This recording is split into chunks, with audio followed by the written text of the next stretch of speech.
లోకేష్ గారికి చెప్పండి, దేవాంష్తో పాటు ఇంకొక 2-3 ఆడబిడ్డలు ఉండాలండి. ఇంట్లో ఆడబిడ్డ లేకపోతే కళే ఉండదు. అలాంటివి మీకు మాత్రం వద్దు ఆడబిడ్డ, మాకు మాత్రం పుట్టేయాలి గంపలుగా.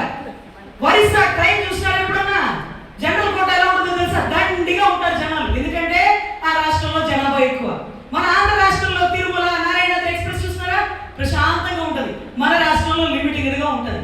అరే ఒరిస్సా నుంచి కూలీలను తెచ్చుకోవాలి, ఇబ్బంది అయిపోతుంది, కనేమనండి అంట. అంటే ఒరిస్సా నుంచి కూలీలను తెచ్చుకోవడానికి ఇబ్బంది అయిందని మమ్మల్ని కనమని మా బిడ్డల్ని రిక్షా వాళ్ళుగా, ఆటో వాళ్ళుగా, మీ కింద కూలీలుగా, కార్మికులుగా తీర్చిదిద్దుతారు.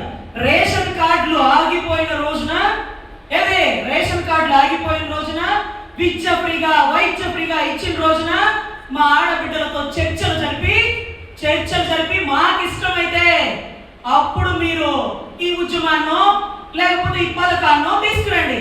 మాకు ఇష్టం లేకపోతే మేము rules and regulations, free Vidya, free వైద్యం అదే మాదిరిగా తీసుకొచ్చి రేషన్ కార్డులు ఉండకూడదు. ఎందుకంటే అందరూ డెవలప్మెంట్ లో ఉండాలి, దారిద్ర్య రేఖకు దిగువను కాదు.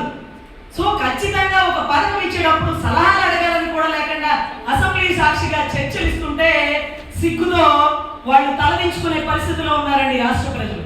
దయచేసి ప్రతి ఒక్కరూ మహిళలకి రక్షణ కల్పించలేకుండా హాస్టల్లో చనిపోయిన ఆడబిడ్డకి రక్షణ కల్పించలేరు. నిన్నటి రోజు నా సోదరి సుగాలి ప్రీతి తల్లితో నుంచొని ఉద్యమం చేస్తుంటే హాస్టల్లో ఉన్న బిడ్డకి రక్షించలేరు. కానండి ఏంటిది? సో ఖచ్చితంగా పునరాలోచన చేయాలి. ఇటువంటివి చర్చలు లేకుండా అసెంబ్లీలో స్టేట్మెంట్లు ఇచ్చేయకండి. మీ పరువు పోతుంది. మీ పరువు తీసేవాళ్ళు కూడా ఆడబిడ్డలే, అది కూడా కమ్యూనిజం సిద్ధాంతాలు గల ఆడబిడ్డలని మరొకసారి గుర్తుపెట్టుకోండి. ధన్యవాదాలు నాకు ఈ అవకాశం.